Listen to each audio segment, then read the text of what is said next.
हर हर महादेव विद्यार्थियों, केएसजी coaching classes के YouTube channel पर आप सभी का स्वागत है। चिंतन की दूसरी कक्षा चल रही है। इस दूसरे वीडियो में अपन चिंतन के प्रकारों का डिटेल से विवेचना करेंगे और मैं आपको आश्वासित करना चाहता हूं कि इस वीडियो को देखने के बाद में आप चिंतन के प्रकार एवं सृजनात्मक चिंतन के किसी भी प्रश्न को छोड़ेंगे नहीं और इस वीडियो से बाहर वो प्रश्न जाएगा भी नहीं, ये पूरी गारंटी है।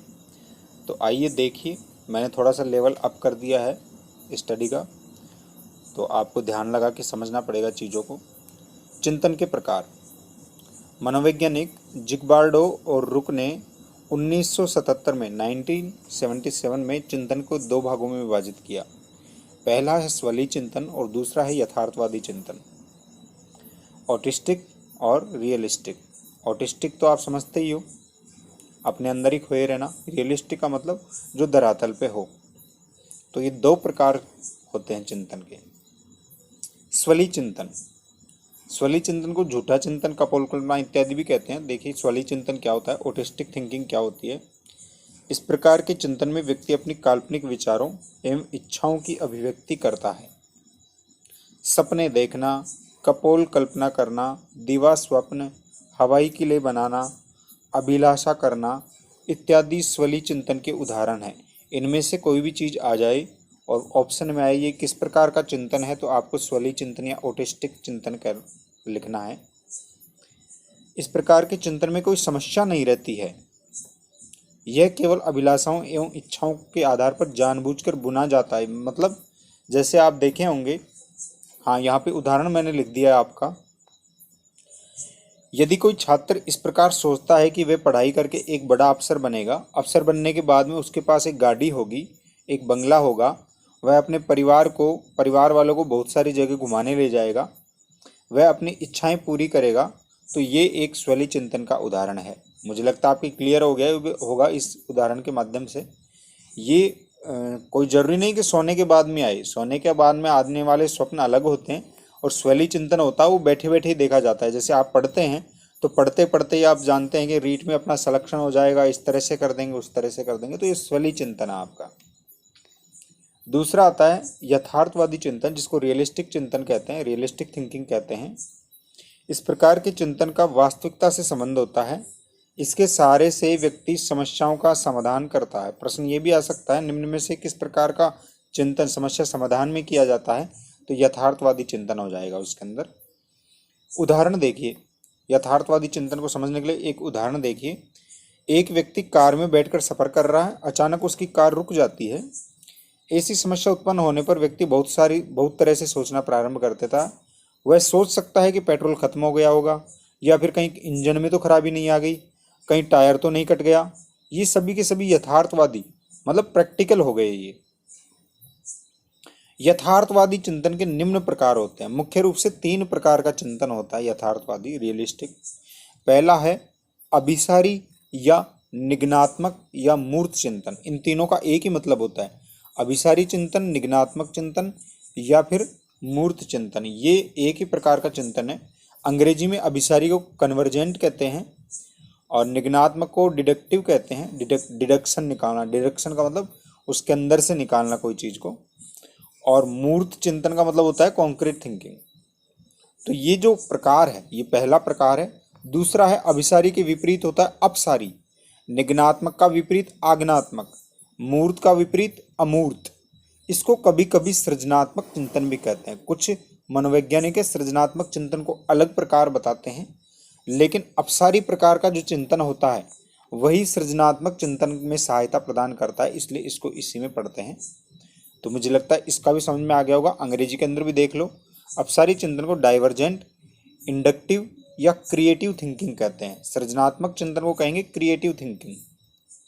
तीसरा जो प्रकार आता है थिंकिंग का, वो आता है आलोचनात्मक चिंतन, जिसको इवेल्युएटिव थिंकिंग कहते हैं, इवेल्युएशन करना।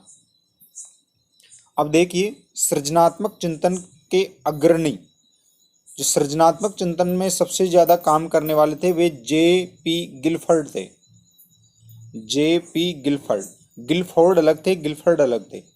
तो इन्होंने चिंतन के 2 प्रकार बताए थे। इन्होंने सृजनात्मक चिंतन पे बहुत सारा काम किया था और इन्होंने केवल 2 प्रकार के चिंतन बताए हैं, अभिसारी और अपसारी। याद रखिएगा, गुल्फर्ड के अनुसार आए प्रश्न तो उसका उत्तर देना है अभिसारी एवं अपसारी, दो प्रकार के चिंतन बताए थे इन्होंने। अब सबसे पहले अपन देखते हैं अभिसारी प्रकार का चिंतन क्या होता है। इस प्रकार के चिंतन को निगनात्मक चिंतन भी कहते हैं। इसमें व्यक्ति दिए गए तथ्यों के आधार पर किसी सही निष्कर्ष पर पहुंचने की कोशिश करता है। दिए गए तथ्यों के आधार पर निष्कर्ष पर पहुंचना या समस्या समाधान करना निगनात्मक चिंतन कहलाता है, मतलब निकालना। उदाहरण के लिए यदि आपसे पूछा जाए कि 5 को 2 से गुणा करने के बाद में आपका उत्तर क्या होगा, तो जो आपका उत्तर होगा वो अभिसारी प्रकार का चिंतन का होगा। एक अन्य उदाहरण देखिए, यदि 3, 6, 9 ये एक श्रेणी दे रखी है और पूछा जा रहा था अगला अंक क्या होगा, तो दिए गए आंकड़ों के आधार पर और अपनी दी गई सोच के आधार पर अपने जो निष्कर्ष निकालेंगे वो निगनात्मक हो जाएगा। इसका उत्तर 12 होगा। तो 12 उत्तर लाना अपना किस प्रकार का सोचना हो गया, निगनात्मक प्रकार से सोचना हो गया। इसमें आपको डाटा दिए जाते हैं और निष्कर्ष निकालना होता है। इस प्रकार के चिंतन में व्यक्ति अपनी जिंदगी के भिन्न भिन्न क्षेत्रों से प्राप्त अनुभवों को एक साथ मिलाकर उसके आधार पर समाधान खोजता है। ऐसे चिंतन द्वारा जिस समस्या का समाधान होता है उसका एक निश्चित उत्तर होता है, एक फिक्स उत्तर होता है। इसको मोस्ट लगा लेना। निम्न में से किस प्रकार के चिंतन प्रक्रिया में एक निश्चित उत्तर की प्राप्ति होती है? निगनात्मक प्रकार के चिंतन के अंदर। आगनात्मक प्रकार का चिंतन होता है उसका एक उत्तर नहीं होता है, उसका अलग अलग उत्तर होता है, इसलिए इसको मोस्ट लगा लेना।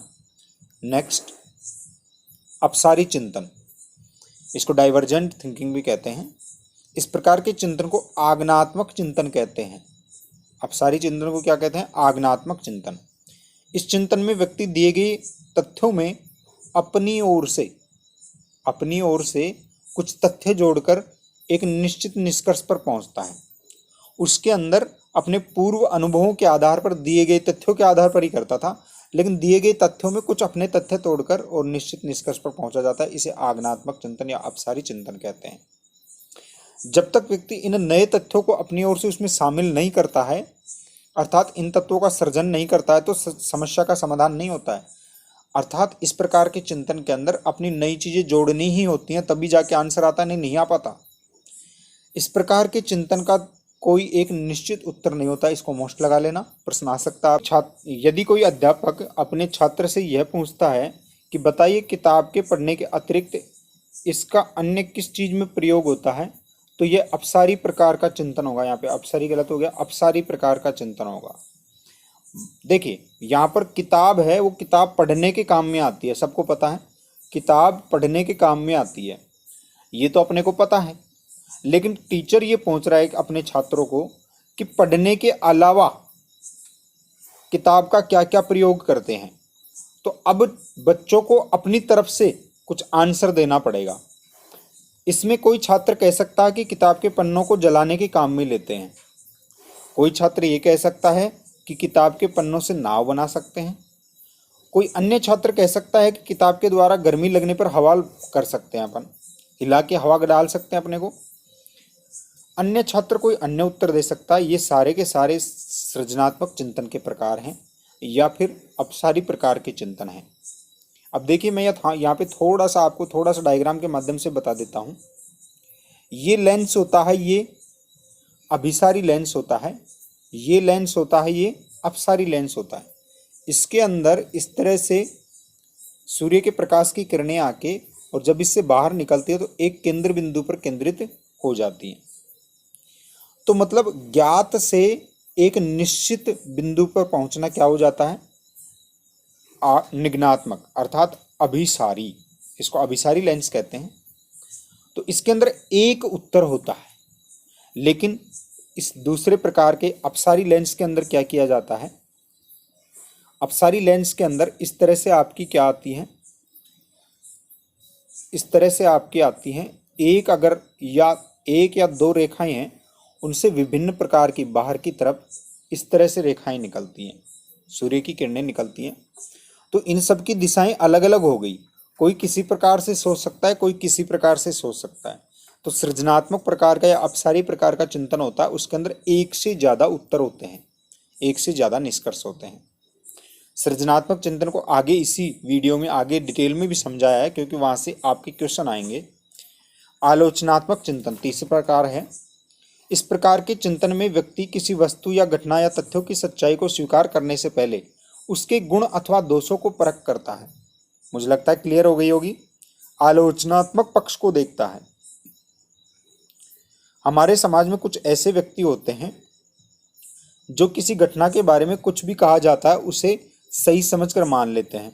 तब ऐसा कहा जाता है कि व्यक्ति में आलोचनात्मक चिंतन शक्ति की कमी है। यदि आप किसी आदमी से कहें कि ऐसा हुआ है तो उस चीज़ को मान ले तो उसे कहेंगे कि आलोचनात्मक चिंतन शक्ति नहीं है उसके अंदर। दूसरी तरफ कुछ ऐसे व्यक्ति होते हैं जिन्हें किसी घटना या वस्तु के बारे में कहने पर उसका गुण अथवा दोष परख लेते हैं, तब उसे सही अथवा गलत मानते हैं। इस प्रकार के व्यक्तियों को आलोचनात्मक चिंतन शक्ति होती है।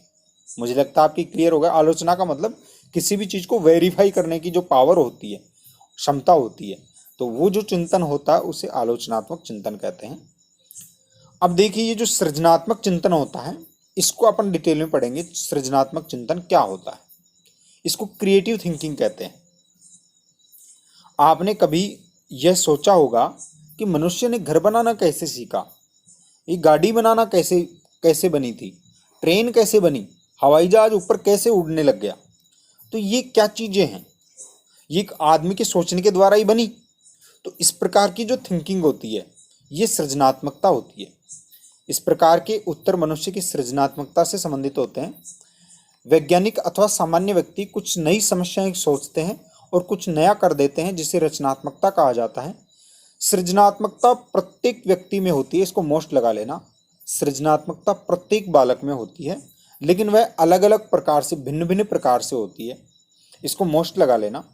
सृजनात्मकता के बारे में निम्न में से कौन सा तथ्य सत्य है या असत्य है। सृजनात्मक चिंतन में समस्याओं के समाधान के लिए नवीन एवं मौलिक विचारों तथा समाधानों का उत्पादन किया जाता है। इसके अंदर नए और मौलिक मतलब खुद के, स्वयं के, और समाधानों का उत्पादन किया जाता है। उत्पादन का मतलब जनरेट होते हैं यहाँ पे।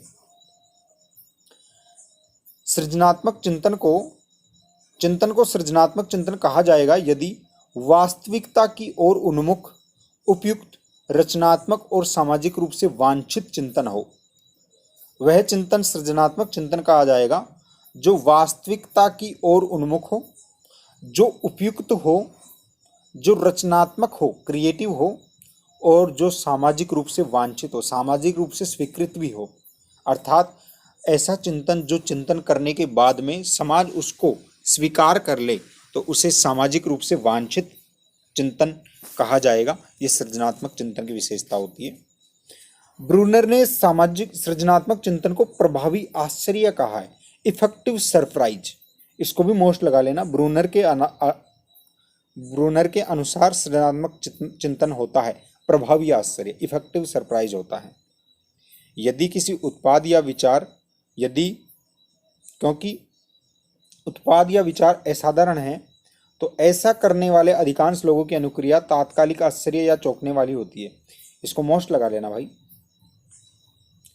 देखो होता क्या है, जैसे आपने कोई चीज नई बनाई है तो नई बनाने के बाद में आपकी जो अनुभूति होती है वो चौंकने वाली या आश्चर्यचकित होती है, तो आपको ऐसा एक अलग ही अनुभव होता है। इसलिए इसको कहते हैं प्रभावी आश्चर्य। ब्रूनर ने सृजनात्मक चिंतन को प्रभावी आश्चर्य कहा है, इफेक्टिव सरप्राइज। कभी कभी सृजनात्मकता का अर्थ गलत लगा लिया जाता है। देखिए यहाँ पे इसको भी मोस्ट लगा लेना। सृजनात्मकता क्या नहीं है, प्रश्न आएगा। सृजनात्मकता क्या नहीं है, उसका उत्तर क्या होगा? बिना उद्देश्य के अलग तरीके से सोचना। बिना उद्देश्य के सोचना, उद्देश्य हो तो ठीक है, सृजनात्मकता हो गई, लेकिन बिना उद्देश्य के सोचना, अलग तरीके से सोचना, वो सृजनात्मकता में नहीं होगा। कार्यों को अलग तरीके से करना, किसी भी काम को अलग तरीके से कर रहे हैं तो उसमें कोई क्रिएटिवनेस नहीं है। सामान्य स्वीकृत नियमों के विपरीत कार्य करना, उल्टा काम करना, ये भी क्रिएटिविटी नहीं कहलाएगी। बिना किसी उद्देश्य के कल्पना में लिप्त रहना, ना तो कोई उद्देश्य है लेकिन फिर भी इमेजिनेशन कर रहे हैं। अगर उद्देश्य के साथ कल्पना कर रहे हैं तो ठीक है, लेकिन बिना उद्देश्य की कल्पना भी सृजनात्मकता में नहीं होगी। विचार प्रस्तुत करने को, बिना उद्देश्य के विचार प्रस्तुत करने को सृजनात्मकता कह दिया जाता है, यह गलत है। तो ये सारी चीजें सृजनात्मकता में नहीं आएंगी, मतलब उसके अंदर कोई ना कोई पर्पज होना चाहिए। सृजनात्मकता वह होती है जो वास्तविकता की ओर अग्रसर होती है, जो उपयुक्त होती है, रचनात्मक होती है और सामाजिक रूप से वांछित भी होती है। ये दोबारा से रिपीट हो गया है। अब अपन देखते हैं सृजनात्मकता की विशेषताएं। सृजनात्मक चिंतन की क्या क्या विशेषताएं हैं, क्रिएटिव थिंकिंग क्या क्या होती है। सृजनात्मक चिंतन लक्ष्य निर्देशित होता है, वेरी मोस्ट। सृजनात्मक चिंतन में व्यक्ति कुछ नया एवं अन्य नवीन चीजों की रचना करता है, ये भी मोस्ट है। सृजनात्मक चिंतन में व्यक्ति समस्या के भिन्न भिन्न दिशाओं में चिंतन करता है, इसको वेरी मोस्ट लगा देना। एक दिशा में चिंतन नहीं करके सृजनात्मक चिंतन में व्यक्ति अलग अलग दिशाओं में चिंतन करता है। और अलग अलग दिशाओं में चिंतन कहाँ पे होता है, अपसारी प्रकार के चिंतन के अंदर। इस तरह से विभिन्न दिशाओं में चिंतन करने की क्षमता को अपसरण चिंतन या अपसारी चिंतन कहा जाता है। इस कारण से सृजनात्मक चिंतन में अपसारी चिंतन शामिल हुआ माना जाता है। सृजनात्मक चिंतन में वैसे तो दोनों ही शामिल रहते हैं, लेकिन ज़्यादा प्रभावी कौन रहता है, अपसारी चिंतन। सृजनात्मक चिंतन करने की क्षमता व्यक्ति द्वारा पहले से प्राप्त सार्थक ज्ञान पर निर्भर करता है। क्रिएटिव माइंड व्यक्ति वही होगा जिसके अंदर सार्थक ज्ञान होगा। अर्थात आप बालकों को निरर्थक ज्ञान देंगे तो उनकी क्रिएटिविटी कम हो जाएगी, सार्थक ज्ञान देंगे तो क्रिएटिविटी को बढ़ावा मिलेगा।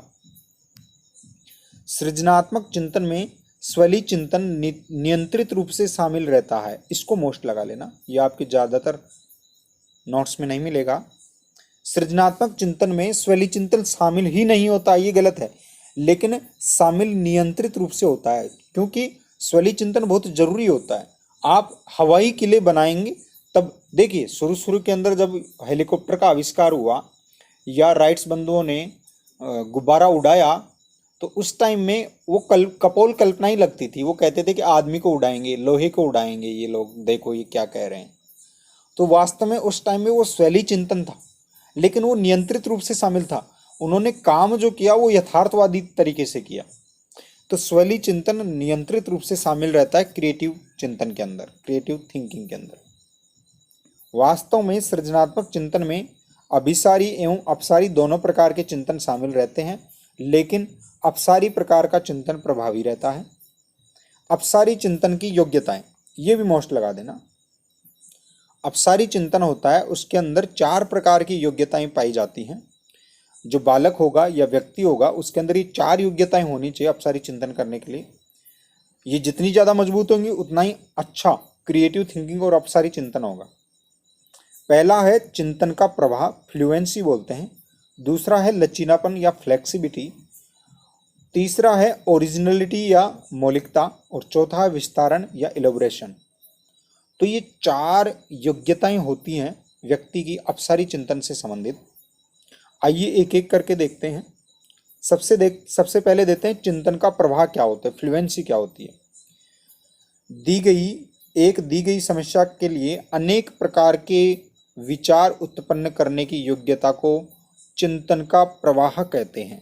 चिंतन प्रवाह किसे कहते हैं, किसी भी समस्या के लिए अनेक प्रकार के बेरोक टोक तरीके से फटाफट रूप से बहुत सारे विचार उत्पन्न कर देने की क्षमता चिंतन का प्रवाह या फ्लुएंसी कहलाती है। एक व्यक्ति जितने अधिक विचार उत्पन्न कर सकता है, चिंतन प्रवाह की योग्यता भी उतनी ही उच्च होती है।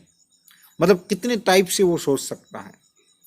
लचीलापन, यह चिंतन की विविधता को इंगित करती है। लचीलापन मतलब फ्लेक्सिबिलिटी। फ्लेक्सिबिलिटी का मतलब कि आप किस काम को कितने तरीकों से कर सकते हैं, क्या क्या कर सकते हैं, उसमें क्या डिफरेंसेस ला सकते हैं।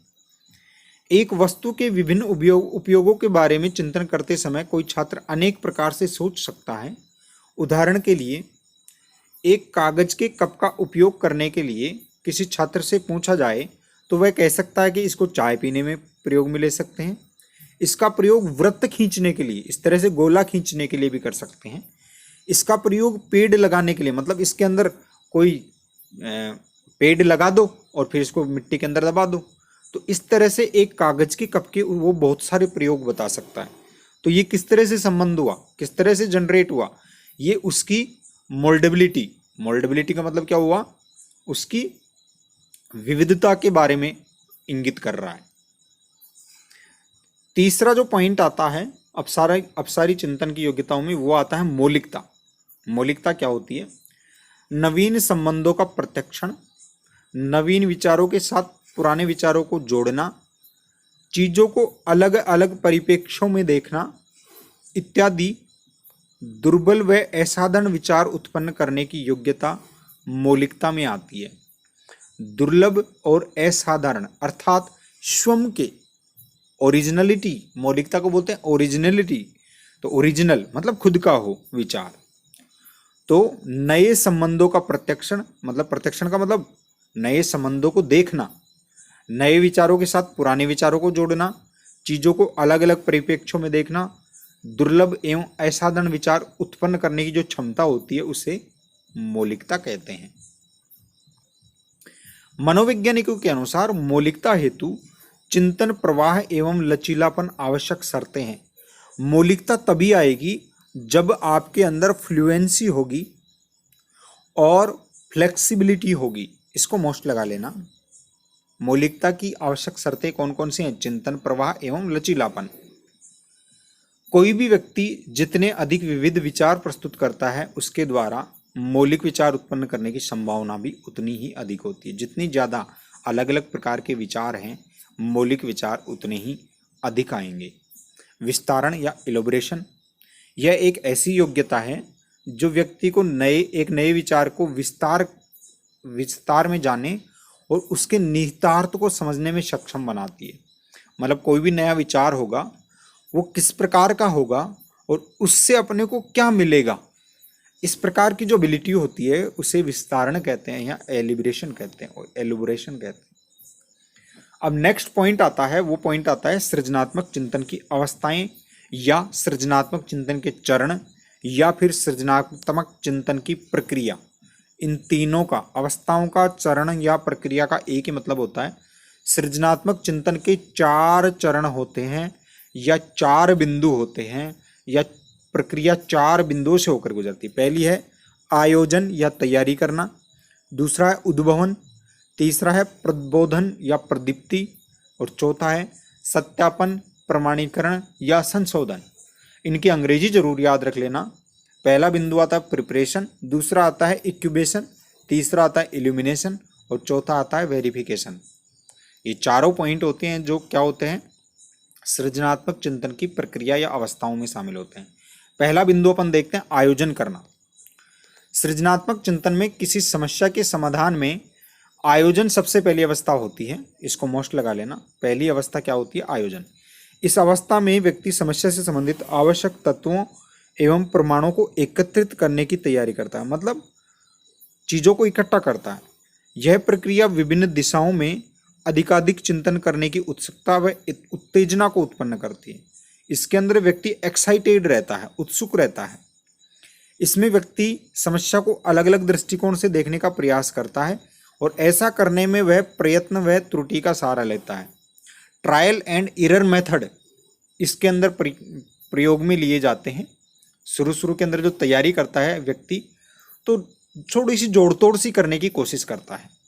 दूसरा आता है उद्भवन। जब व्यक्ति इस प्रकार का चिंतन कर रहा होता है तो कभी कभी उसके विचार रुक जाने की अनुभव होती है। मतलब वो काफी सारी ट्रायल और एरर करने के बाद में रुक जाता है। उसका विचार होता है वो स्टक हो जाता है, उसके दिमाग के अंदर कोई विचार नहीं आते ही नहीं है और वह व्यक्ति विरक्ति या अनिच्छा के भाव भी उत्पन्न कर लेता है। वह कुछ समस्या पर काम करना छोड़ देता है। इस स्थिति को उद्भवन की स्थिति अवस्था कहते हैं। इसको मोस्ट लगा लेना। देखो, जब व्यक्ति चिंतन कर रहा होता है तो उसका दिमाग कहीं ना कहीं जाके स्टक हो जाता है, रुक जाता है और वो आगे नहीं बढ़ पाता। उस स्टेज को उद्भवन कहते हैं। दोबारा उसका रिजनरेशन होता है। मनोवैज्ञानिक कहते हैं कि उद्भवन के दौरान व्यक्ति समस्या के संबंध में चेतन रूप से नहीं सोच रहा होता है, बल्कि चेतन प्रयास से हटकर विश्राम कर रहा होता है, थोड़ा सा रेस्ट करता है दिमाग के अंदर। उद्भवन की स्थिति में वह अचेतन रूप से उस समस्या पर कार्य कर रहा होता है। जैसे टहलता रहता है लेकिन दिमाग में पता है कि अपने को वो काम करना है।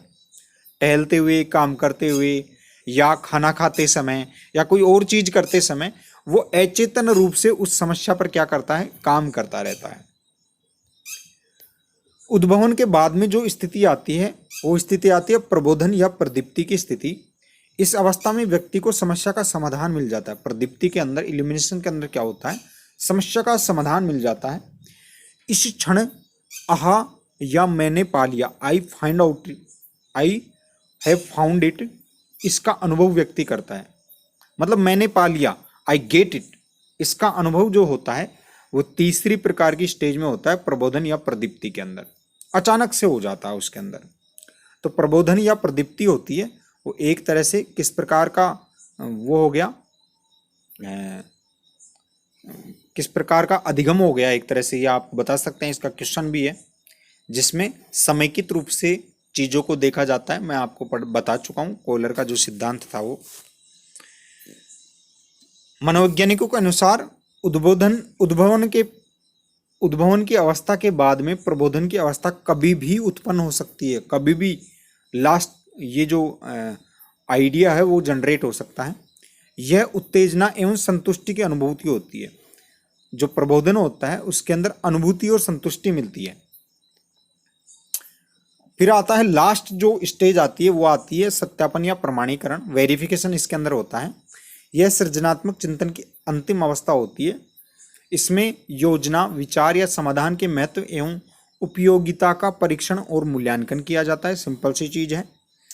यहाँ उपयुक्त योजना या समाधान जो सफल या प्रभावी हो उसका चयन किया जाता है, जिसमें अभिसारी चिंतन अपनी भूमिका निभाता है।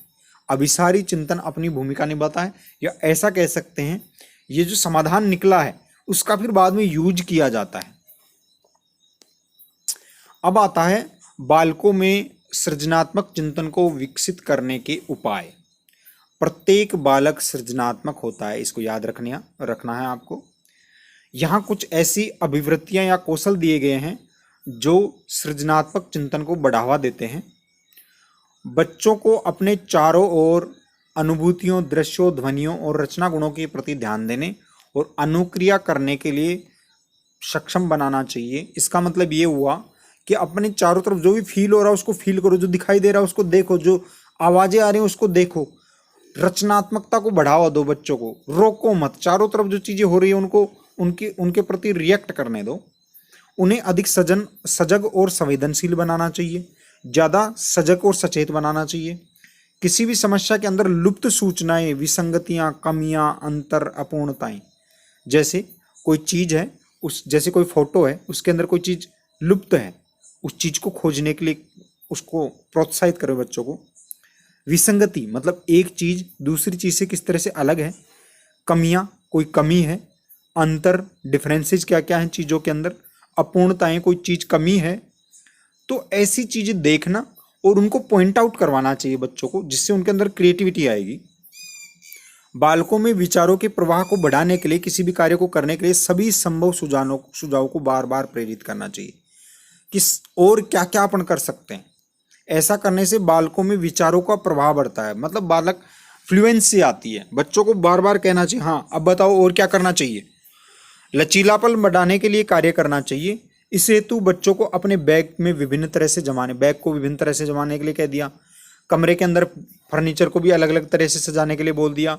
तो इस तरह के जो बिंदु होते हैं उनके ऊपर बात करनी चाहिए, जिससे बच्चों के अंदर लचीलापन बढ़े। लचीलापन का मतलब एक ही काम को अलग अलग तरह से करने की योग्यता बढ़े और उसके अंदर एक्सेप्टेबिलिटी बढ़े। इसके अतिरिक्त एक क्रोध करने वाले व्यक्ति के प्रति भी संयम बरतना सिखाना लचीलापन को बढ़ावा देता है। लचीलापन कब बढ़ेगा? जैसे मान लो कोई व्यक्ति है वो क्रोध कर रहा है किसी बालक के प्रति, तो बालक को उस क्रोध करने वाले व्यक्ति के प्रति भी संयम बरतना सिखाना चाहिए। बच्चे, वो बड़ा है या वो छोटा है उसके प्रति गुस्सा मत करो। तो ये भी लचीलापन बढ़ाएगा बच्चों का। मुक्त परिस्थितियों में विचार के प्रवाह एवं लचीलापन को बढ़ाने के लिए विचार आवेश विधि का प्रयोग किया जाता है। विचार आवेश विधि का प्रयोग कहाँ पे किया जाता है? मुक्त परिस्थितियों में विचारों के प्रवाह को बढ़ाने के लिए और लचीलेपन को बढ़ाने के लिए विचारावेश विधि का प्रयोग किया जाता है। इसको मोस्ट लगा लेना, विचारावेश। विचारावेश इस सिद्धांत पर आधारित है कि विचारों को उत्पन्न करने के लिए उनके महत्व एवं मूल्यांकन को पृथक रचना चाहिए। विचारावेश क्या कहता है कि विचार जब उत्पन्न होंगे तब जबकि आप उनका मूल्यांकन नहीं करेंगे, उनके महत्व को नहीं देखेंगे। जैसे कोई भी बच्चा कोई भी विचार उत्पन्न हुआ तो आप उसको अगर वेरीफाई करते हैं कि ये तो कोई यूजलेस विचार है, तो यूजलेस विचार है, इस तरह से आपकी थिंकिंग होती है, तो विचारावेश उस विचार को उत्पन्न ही नहीं करने देगा। तो विचारावेश ये कहता है कि विचार उत्पन्न करने के लिए मूल्यांकन को अलग करो, मतलब विचारों का मूल्यांकन मत करो, विचारों को उत्पन्न होने दो। ये विचारावेश है, मतलब विचार का आवेश, विचारों का परिवेश हो।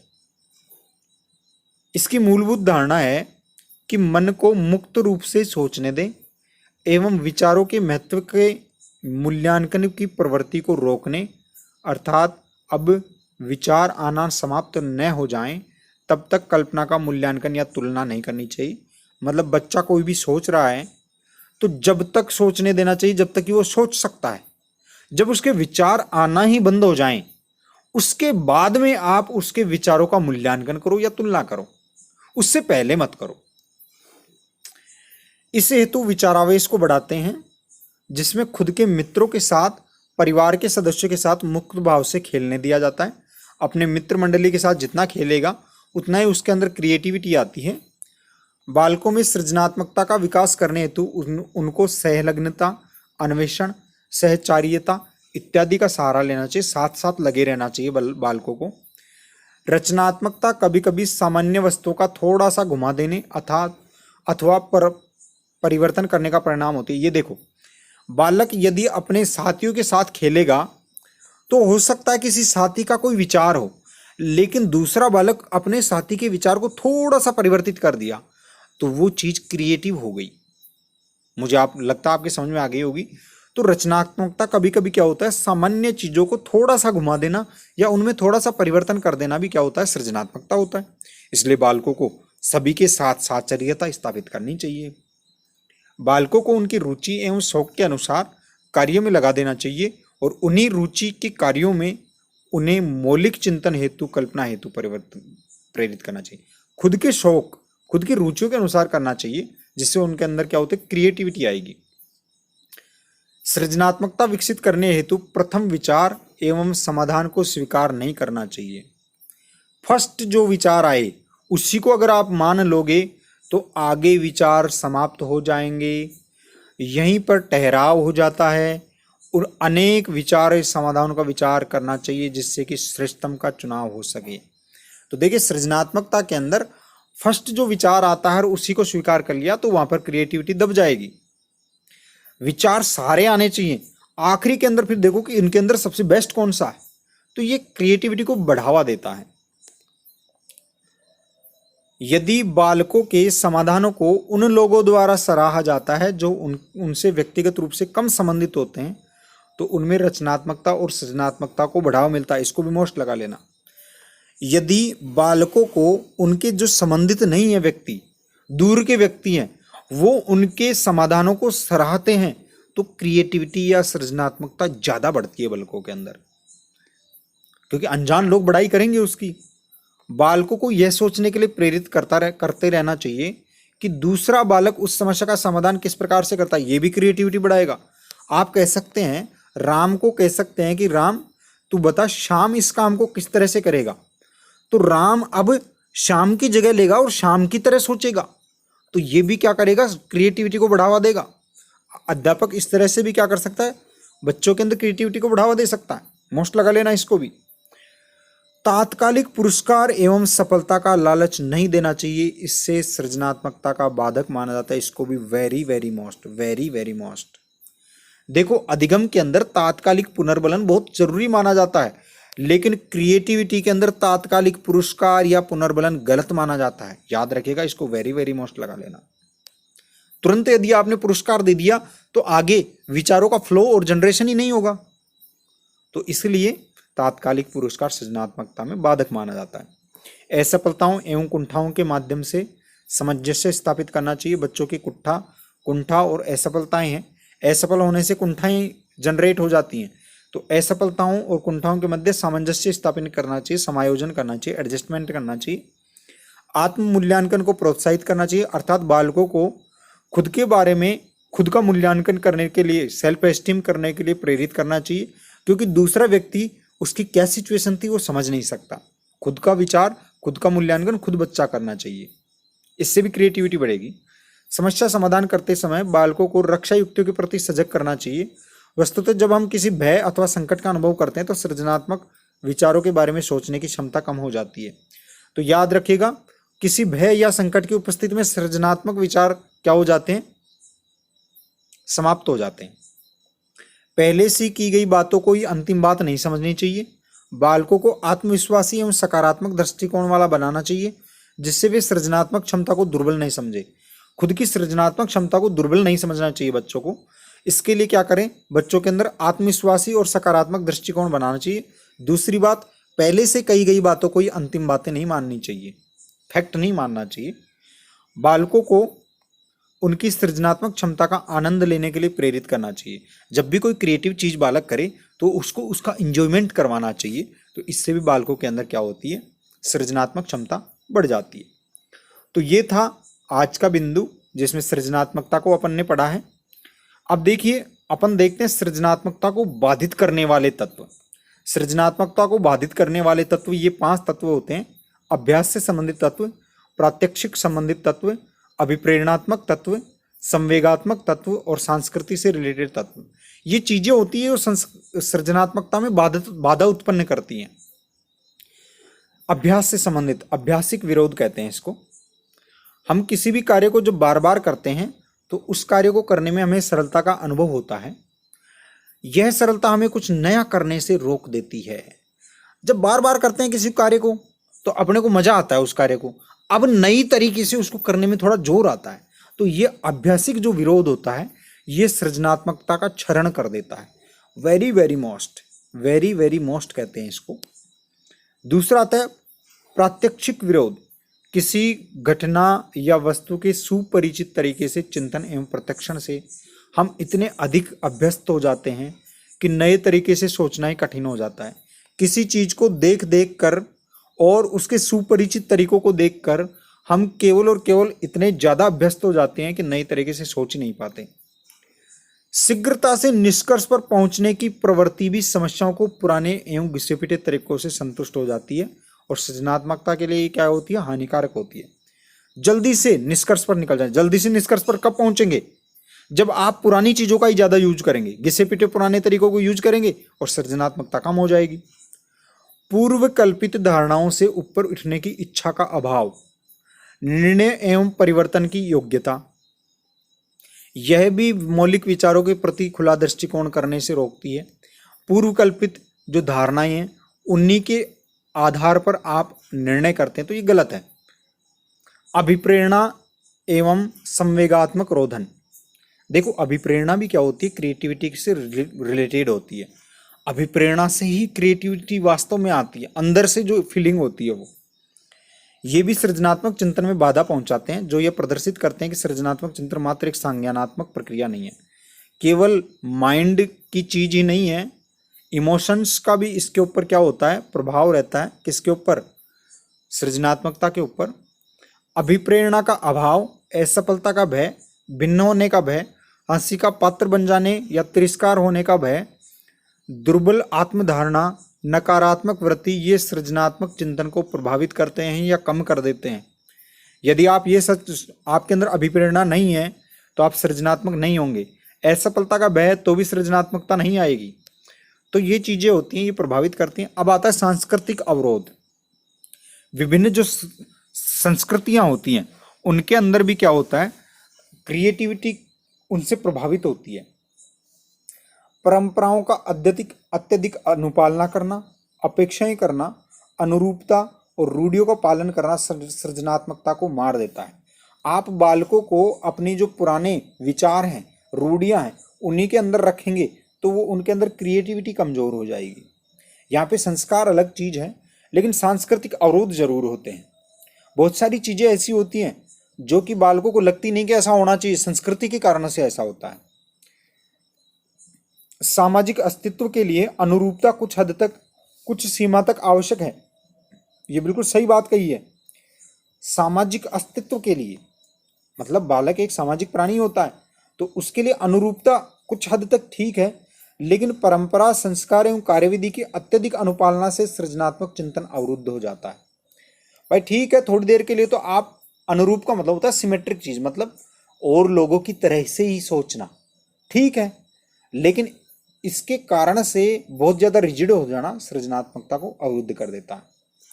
भिन्न हो जाने का भय, यथास्थिति बनाए रखने की प्रवृत्ति, सामान्यता को स्वीकार करने के लिए तैयार रहना, व्यक्तिगत सुरक्षा के संरक्षण, सामाजिक दबाव, दूसरों पर अत्यधिक निर्भरता इत्यादि कारणों से भी सांस्कृतिक अवरोध उत्पन्न हो जाते हैं। तो ये थे सृजनात्मकता को रोकने के कारण, तो ये बहुत ही इंपॉर्टेंट थे। और पांचों कारण हैं वो ये हैं: अभ्यास से संबंधित प्रात्यक्षिक, अभिप्रेरणात्मक, संवेगात्मक और सांस्कृतिक कारण। तो आज के वीडियो में इतना ही। आपने देख लिया किस तरह से चिंतन होता है और सृजनात्मक चिंतन के क्या क्या होते हैं। तो अगर आपको वीडियो अच्छा लगा हो तो इसको लाइक और सब्सक्राइब जरूर कर देना। अगले वीडियो में फिर हाजिर होंगे, तब तक के लिए हर हर महादेव,